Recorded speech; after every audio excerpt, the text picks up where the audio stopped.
Hey, what's going on, guys? Kalamazi here, and with Eternal Palace getting closer and closer, I felt it would be a good time to look at different Warlock Azerite trait combinations for each spec in a few different scenarios. Now, I'm going to be taking both the Residium Vendor gear into account, as well as the new Eternal Palace gear for this video. Obviously, there is still a bit of time before EP releases, so things technically could still change, however. If you're interested in any of the week auras or add-ons you see here, I have a link to my Discord and Twitch where I stream 5 to 6 days a week in the description below where you can find them all. Now, seeing as how we're going to mention a lot of different combinations here, I will also place what I feel is as close to a best in slot list for each spec set in the actual comment section below. Now let's get right into this. Starting off with Affliction, the helms we have available are Handmaiden's Cowl of Sacrifice from Radiance of Ashara and Incubator's Bell Cap from Orgazoa. Handmaiden's gives us the option of running mainly Inevitable Demise with Loyal to the End, while Incubator's Cap gives us the option of mainly Racking Brilliance and Undulating Tides. Now, both these pieces aren't the strongest looking at their trait combinations, so this is one of the pieces for Affliction that I'm personally going to look to supplement with the Residium Gear Vendor if possible. Both Grasping Crown of the Deep and Headdress of the First Empire are solid options, both containing Racking Brilliance and then other strong traits. In the Affliction Shoulder slot, we have two options. The first is Fathom Feeder's Mantle from Blackwater Behemoth, and the second is Emissary of the Reef Witch from Queen's Court. My pick here personally is easily Fathom Feeder's Mantle, as it contains both Racking Brilliance and Loyal to the End, which in its current form is very strong. However, I could easily see it getting nerfed in the first week or so. Even though Reef Witch has both Cascading Calamity and Inevitable Demise, no Racking Brilliance does hurt this piece a good bit. Both Emissary of the Returned and Brood Cleanser's Emissary are solid options from the Residium Vendor if you're looking for different Racking Brilliance and X combinations as well. In the Affliction Chest slot, we have three options, being Siren Mystic's Vestments from Abyssal Commander, Vestments of Creeping Terror from Zakul, and Robes of Sunken Nobility from Lady Ashvane. Thankfully, you can achieve all of the desirable Racking Brilliance and X combinations that we are really interested in, being mainly Cascading Calamity, ID, and Loyal to the End, off of two pieces here, so Residium supplementation is not really needed. Looking at Demonology, the helms that we have available are Handmaiden's Cowl of Sacrifice from Radiance of Ashara, and Incubator's Bell Cap from Orgazoa. Handmaiden's brings with it the Supreme Commander Baleful combo that we are most likely after if we run the RNG Vision of Perfection based Demonology build. Incubator brings with it a few different combinations consisting of Explosive Potential, Shadow Spite, Undulating Tides, and Supreme Commander. If you're looking for an Explosive Potential helm from Mythic Plus or other scenarios, I would most likely look towards the Soulfuel Headdress from the Residium Vendor. The Demonology Shoulder slot consists of Fathom Feeder's Mantle from Blackwater Behemoth and Emissary of the Reef Witch from Queen's Court. Now, Fathom Feeder's does have the Baleful/Demonic Meteor combo on it that will most likely be one of our pieces for the Vision Perfection build, and Emissary brings with it another mediocre Explosive Potential piece. Umbral Blaze is pretty underwhelming, and Arcane Heart is an odd trait that's probably undertuned at this point, especially for Mythic Plus. If you're looking to supplement your EP set once again, Mantle of Void Touch Water is an excellent Residium piece, and exquisitely aerodynamic shoulder pads is not terrible either from the Residium Vendor. If you are, however, more interested in another Supreme/Baleful piece here for your single target demo set, then both Emissary of the Returned and Brood Cleanser's Emissary provide that, while also being from the Residium Vendor.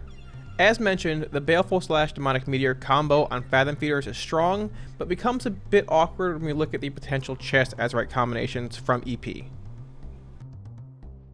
Demonology's chest options are actually pretty limited when it comes to the Vision of Perfection / Supreme Commander Baleful base builds, which is why the Residium Vendor plays such an important role here. We have three options when it comes to the Chest Azerite in Eternal Palace. There's Siren's Mystic Vestments from Abyssal Commander, Vestments of Creeping Terror from Zakul, and Robes of Sunken Nobility from Lady Ashvane. Siren Mystics provide a pretty poor combination of traits, however the same cannot be said for the remaining two. Creeping Terror provides a combination of Baleful and either Explosive Potential or Loyal to the End, while Sunken Nobility provides EP and Supreme Commander or Demonic Meteor. This chest provides the Demonic Meteor Azerite trait that you will most likely want as Demonology with Supreme Commander. If you're more interested in a Baleful Demonic Meteor combination, then Petticoat from the Residium Vendor is also an option, but takes a good bit more RNG to actually acquire. The Vestments of Creeping Terror provide a strong EP/Baleful piece as well if you're looking to run an EP set. And finally, we have Destruction. Now, Destruction's in an odd spot at the moment, as the Vision of Perfection / Lucid Dreams builds are very strong in both alternating major / minor combinations. In BOD and COS, we mainly ran sets consisting of rolling Havoc pieces, as that's where we really excelled. But this time around, our single target damage also looks pretty strong, with huge burst windows basically every 2 minutes. The helms that we have available are Handmaiden's Cowl of Sacrifice from Radiance of Ashara, and Incubator's Bellcap from Orgazoa. Both of these helms actually bring with them Crashing Chaos, which is still a solid option even after its damage nerf. The unfortunate part is that neither helm actually brings with it any Rolling Havoc traits.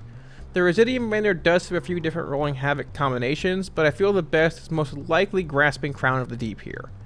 If we end up running a Destro single target set, then Incubator's Cap with the combination of Chaos Shards and Crashing Chaos seems very strong, as Chaos Shards gains a lot of value at 1 stack but loses a good bit at 2 and 3.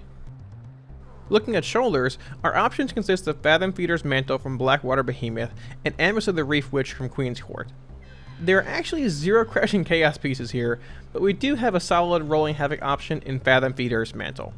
They are also very strong for single target with Chaos Shards and Loyal to the End, but Chaos Shards, as mentioned, loses a decent bit of value at 2 or more stacks, and if you're running the Incubator's Cap from Orgazoa, then it sort of puts you in a tight spot with 2 Chaos Shards traits.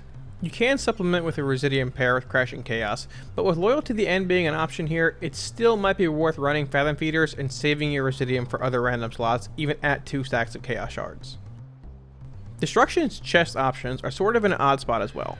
There are Siren Mystic's Vestments from Abyssal Commander, Vestments of Creeping Terror from Zakul, and Robes of Sunken Nobility from Lady Ashvane. As you can see, we have 2 Rolling Havoc pieces here, with Nobility also bringing both Crashing Chaos and Flashpoint traits along. As far as single target combinations go, the only real option with Crashing Chaos that we have is Robes of Sunken Nobility, but they also bring Arcane Heart with them.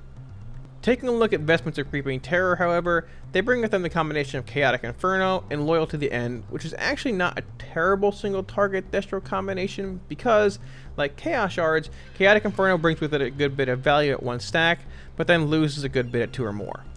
You also have to take into account that if you're running the VOP Major build, then Crashing Chaos gains a good bit more value due to Inferno procs granting the actual Crashing Chaos buff. Lower Betrayer's Vestments are an option if you're looking at the Residium Vendor supplementation, as they bring Crashing Chaos and Chaotic Inferno as well as being a strong Affliction piece, but we're sort of going to have to see what's really worth targeting after week 1 or so. I will say that Destruction's single target set, if we even use it very often, certainly has a lot of holes, but also has a lot of options in a sense. Barring really good RNG within the first few weeks at the Residium Vendor, I would imagine if you're running a single target build for Destruction, you'll probably have a Chaos Shards or Chaotic Inferno piece mixed in somewhere initially. Thanks for watching, guys. I hope this video gave you all a better understanding of what pieces are looking the strongest for the different sets mentioned here in Eternal Palace. There's still a bit of time before Eternal Palace releases, which means we still might see some actual class tuning, and most likely we'll see some after the first week or 2, which might also bring with it some Azerite tuning. If you have any questions, feel free to leave them in the comment section below, and I'll be sure to get back to you. If you want to see more WoW content and help support the channel, smash those like, share, and subscribe buttons, as your support really helps. Thanks guys, and I'll see y'all on stream. Peace.